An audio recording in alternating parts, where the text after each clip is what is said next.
Alright, so we got it jacked up over here.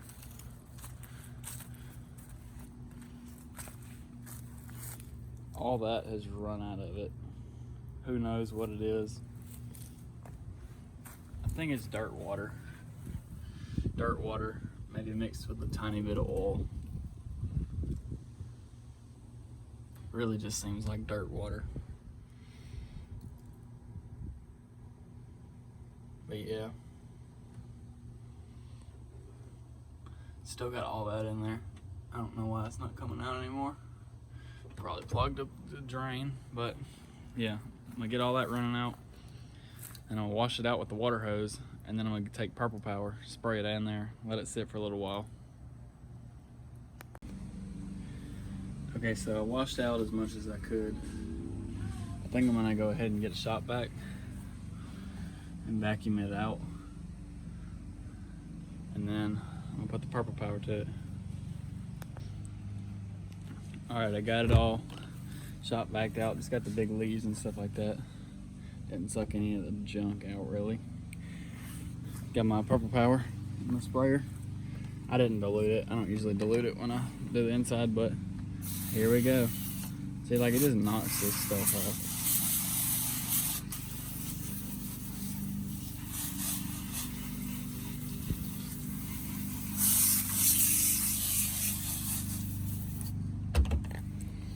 I'll show y'all a little bit up here and then I'll just get to it.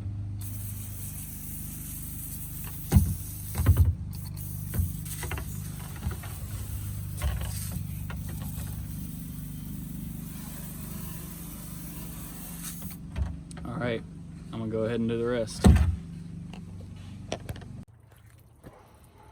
Alright, got it all washed out. Washed the outside a little bit too. Got those spots that were just kind of dirty. That one I'm gonna have to pressure wash to get the rest of that stuff off. I'm planning on pressure washing it again after I get these decals and stuff off of it. I'm gonna take these off too because that looks really bad. Probably get replacements. I know somebody who can get me replacements for these. But yeah, it came pretty clean.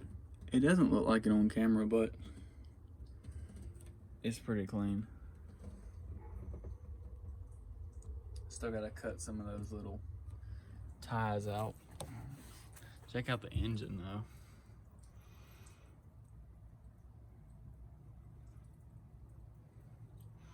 Exhaust came all nice and shiny. There's a little bit of stuff right here that mic can wipe off. But yeah, still waiting for this stuff to drain out or evaporate or whatever. There's where that zip tie went. Cut one of these off. I'm gonna get the other ones out from down here later on. I'll let it dry out, put a new battery in it.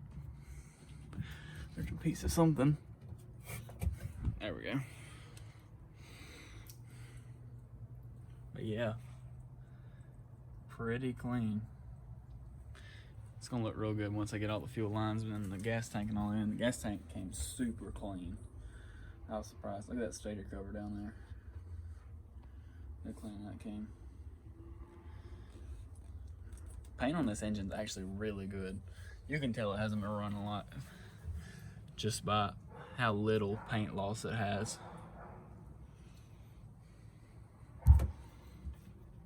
Yeah. Still got my spark plug boots on there. But yeah, there it is. Next I gotta put the gas tank and the oil tank back in. And then stripe it all down, make sure all my parts are cleaned up that I'm putting back in. You don't ever want to put dirty parts back in and then clean it later. You want to, if you take something out, clean it while it's out and then put it back in clean. Then sometimes you can go clean it again while it's all in there, but you usually don't need to since you've been putting all clean parts in. I'll do something about this hood in another video.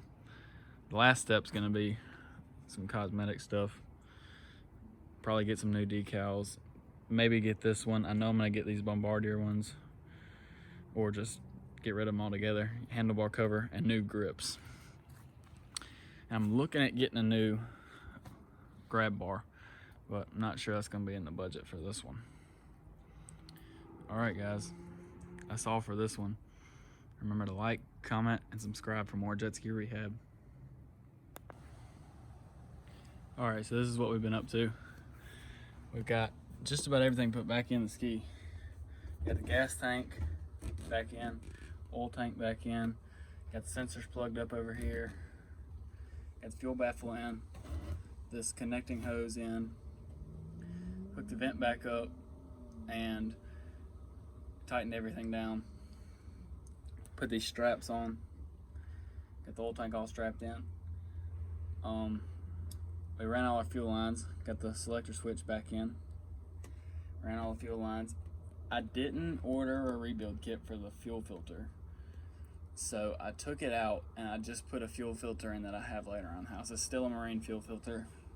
It should be fine. If it's not, I'll take it off and order a rebuild for the fuel filter. But I'm thinking it's just gonna be okay. So for now, that's all for up here. I got a new battery put in. It's a Pirate battery. If you don't know what that is, go check out my other video on here. Got the carbs and all back on, those have been on. Got all the lines clamped on there. That's the fuel filter I got, and then the oil filter down there looks just like it. But yeah, we ran the new oil and fuel lines too. Yeah, everything's strapped down nice. Got the battery hooked up. I'm about to go grab some other spark plugs. I actually have some of the spark plugs because they're the same ones as my 96 XP, I believe. I gotta look it up and double check, but I'm pretty sure that's the same. That should be everything. Still got some residual water in here, but that'll get out eventually. Got the bilge strainers put back in. I think we're ready for a test start. It still will crank over. It sounds like it's pretty strong too. So yeah, I'm gonna go grab some spark plugs. Then I guess we'll try and fire her up. I forgot to mention, the gas and fuel gauge do work.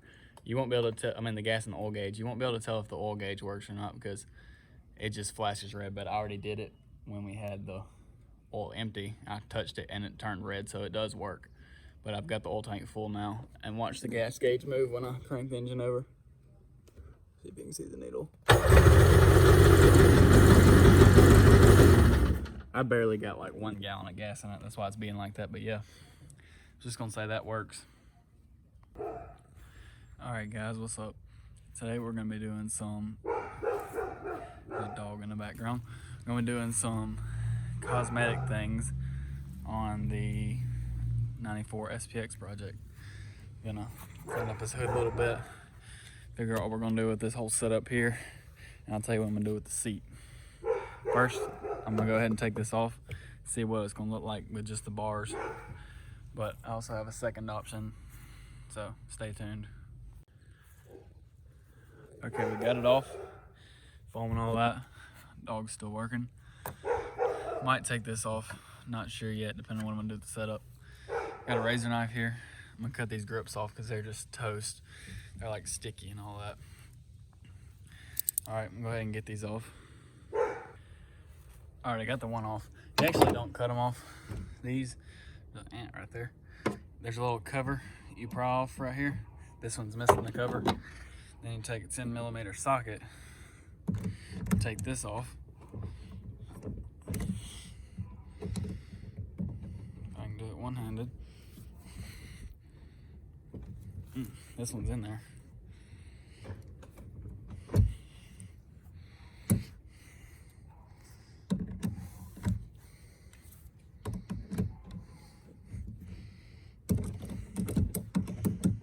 The swivel head ratchet's not wanting to behave.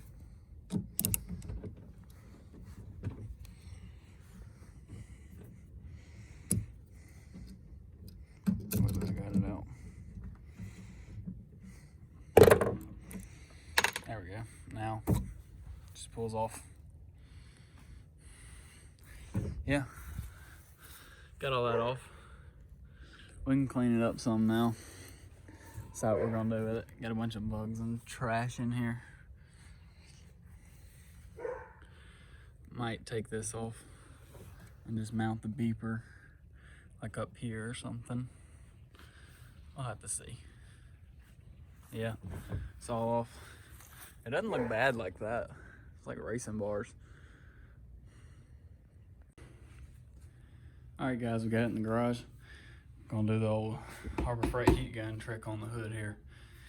Just wipe it down, wipe the dirt off of it and stuff. You can clean it. I put a towel around my gauge. That way it doesn't melt it, because I've melted a gauge before on accident. But just turn it. This has 2 heat settings, low and high. Just gotta kind of see what works best for you. Not even hot yet. Sometimes it's 2 that works best. Yeah, I'm thinking it's 2. It's gonna work good. You can see where we're getting it all back now. Yeah, we're gonna keep going with 2.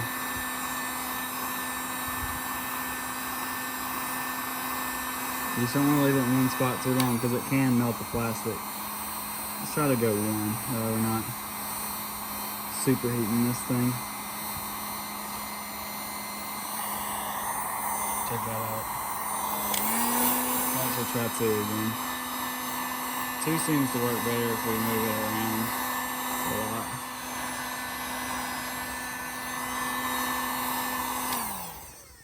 Alright, I'm gonna go ahead and finish this up and then I'll show y'all. I'll probably do a half and half comparison. Alright guys, check that out. Night and day difference. It's still a little dirty. I'm gonna clean it up all. I'm gonna clean it all up after, get the dirt off and stuff like that. Might put a coating on it. Probably not. I'm just selling this one. I'll let the next owner do whatever they want with it. Yeah. 10 times better. There's that side.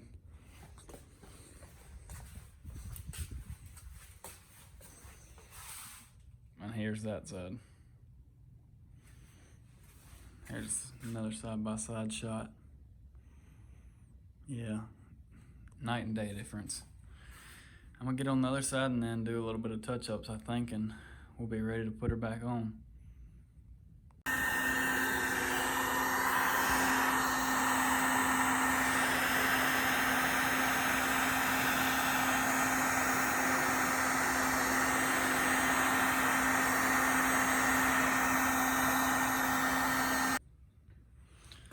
All right, we got it done. I'm gonna wait for it all to dry and then I'll go back and touch up some spots that I missed. Like there's a little bit of a whitish area right here. I don't know if you can tell. It's not showing up as good on the camera as it would in person. Let's see if I can change this brightness a little bit. Not sure if it's gonna work or not. But let me see if I can get in the light and I'll show you. There's our engine bay. That's more what it looks like, yeah. And you can see it a little better. Yeah, that thing's mint. Next, I'm gonna go ahead and start taking all these registration pieces off. I'm gonna take these off too. I can get new ones, or I can just leave them off. Where I think it's gonna look better. There's an ant. Yeah, I'm gonna get these off, that off, get the other side off. I think I'm gonna leave this for the time being. It's not in bad shape. These are okay. I think I'll leave these. Ones on the back are in good condition, so I'm leaving them. The side Sea Doo ones, this one's really good condition. The other side is coming off some, so might end up getting replacements. Yeah, you can see it's coming off a little bit, but I'm selling this, so I'll probably just do the basics here. I don't know, I've done a lot of work on this project. It's not really a one-piece fix. It's been a whole restoration. We'll have to see once we get to the end what we decide is gonna look best. But yeah, I'll go ahead and take these off. I just have like a normal 3-inch wall scraper. They curved that around there. That's odd. But we can try to, why is this not focusing? You can pull these up a lot of times.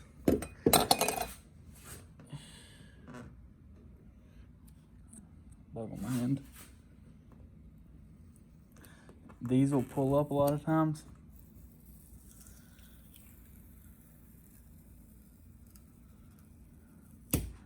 Then sometimes they break. Get my trash can.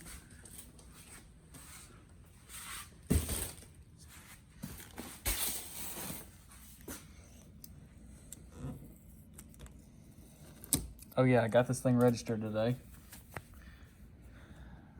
Didn't find anything out about the registration history, but we know it was at least registered in Texas in 1996. This, I'm sure this is just crap. I think somebody just stuck that on there to be funny, because there's no way this old ski went from Texas to New York and then back to Alabama. It just doesn't happen. There would have been a New York registration sticker. I think somebody just stuck it on there for fun. And this engine probably hasn't ran since '96, so that really wouldn't surprise me if that was the last registration. We know the ski was made in, or bought in Texas rather, because we got our trailer right here, Fort Worth, Texas. Date's 1993.